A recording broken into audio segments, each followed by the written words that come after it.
Mga kaibigan, handa na ba kayong kilabutan? Sa kwentong ito, matutunghayan natin ang kakaibang karanasan ni Carol tuwing Halloween sa Star Rosa, Laguna. Isang gabi, habang naglalakad siya papuntang Jollibee, napansin niya ang kakaibang katahimikan at tila may nagmamasid sa kanya mula sa dilim.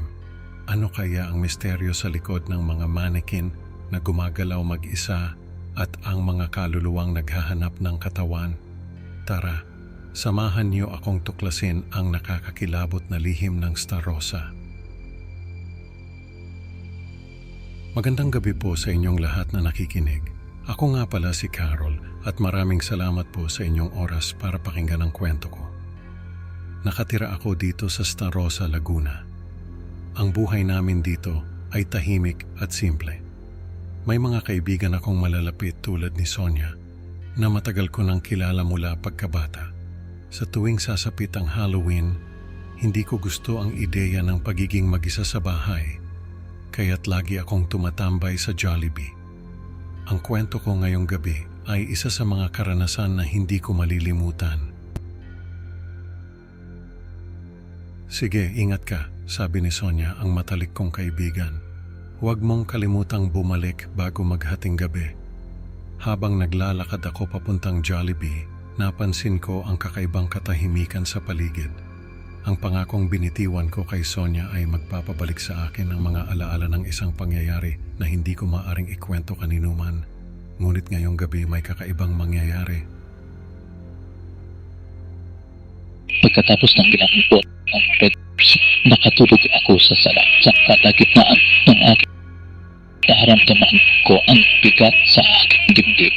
Nagising ako sa malakas na katok sa pintuan. Tumayo ako at tinungo ang pintuan. Ngunit walang sa security camera. Sino yan?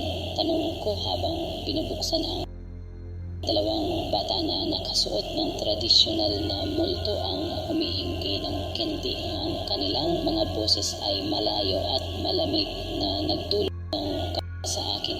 Hindi ko maipaliwanag, ngunit sa kanila. Nung gabing iyon, binigyan ko sila ng candy. Pero napansin ko agad ang kanilang mga basket na nakakabit sa mga kamay ng mannequin. Ang kalawang at luma na tela na nakabalot dito ay kapansin-pansin. May kakaibang pakiramdam na bumalot sa akin nang hindi sila nasilayan ng security lights na para bang sila'y mga nilalang na walang katawan. Ano ba ito? Bulong ko habang sila'y lumingon sa akin mula sa bintana. Ang kanilang mga matay walang buhay, ngunit may ningning na nagpatindig ng balahibo ko. Naramdaman ko ang malamig na hangin na pumasok sa kwarto ko na nagudyok sa akin na lumayo.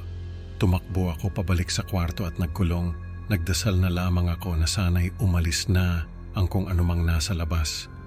Ang takot na aking naramdaman ay tila walang katapusan. Kinabukasan, dumating si Sonia na may balita tungkol sa pagkawala ng mga mannequin sa SM Department Store.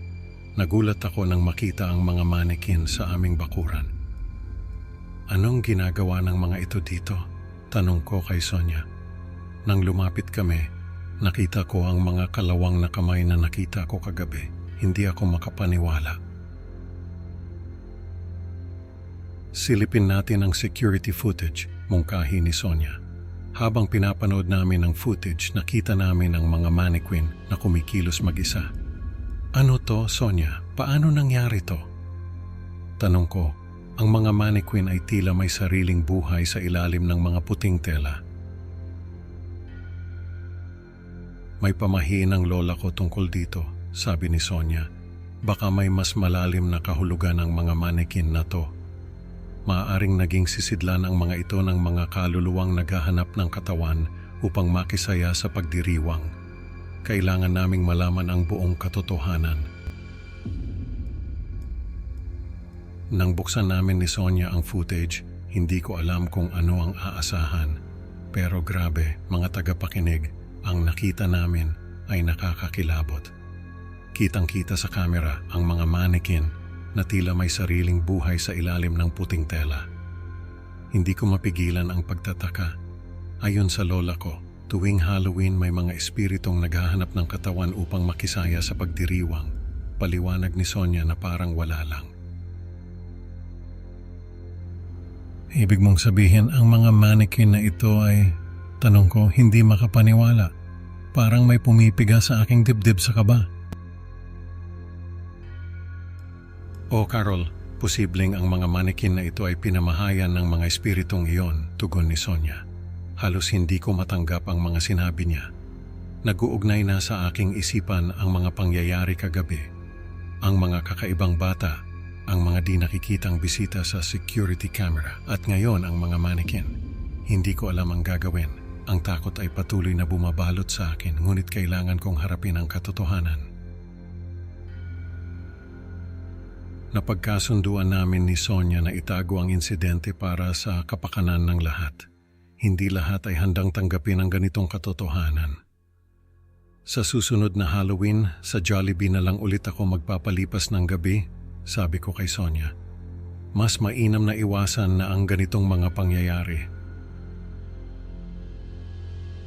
Tama ka, Carol. Hindi lahat ng nilalang tuwing Halloween ay masama. May mga oras na gusto rin lang nilang makihalubilo, sagot ni Sonia. Sa kabila ng takot, naintindihan ko na may mga misteryo na hindi kayang ipaliwanag ng siyensya. Minsan kailangan na lang itong tanggapin. Ang mga mannequin ng Starossa ay magiging bahagi na ng aming mga alaala. Isang paalala na hindi lahat ay kontrolado natin. Mga kaibigan, ang kwento ni Carol ay nagpapaalala sa atin na may mga bagay na hindi natin kayang ipaliwanag. Maraming salamat sa pakikinig. Huwag kalimutang mag-like at subscribe para sa mas marami pang nakakatakot na kwento. Kita-kit sa susunod na upload. Hanggang sa muli, mag-ingat sa mga mannequin na gumagalaw mag-isa.